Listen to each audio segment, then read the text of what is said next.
उजागर करने के लिए आज की समूह गान स्पर्धा में हमारा गीत अपनी धरती अपना आंगन राष्ट्रीय चेतना के स्वर राष्ट्रीय समूह गान प्रतियोगिता पुस्तक के 30वें पन्ने पर अंकित किया गया है, जो हम आपकी समक्ष पेश कर रहे हैं।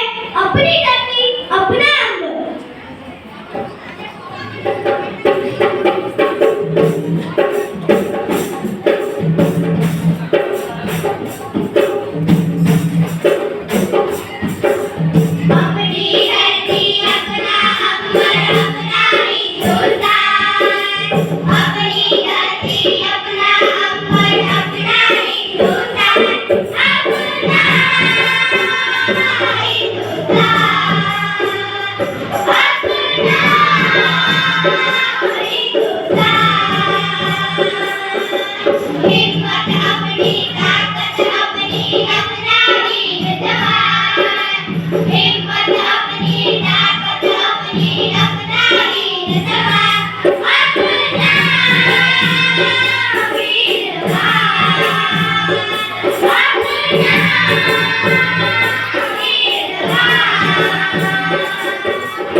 अपनी धरती अपना अंबर अपना हिंदुस्तान हिम्मत अपनी ताकत अपनी अपना वीर जवान अपना वीर जवान अपना हिंदुस्तान अपना हिंदुस्तान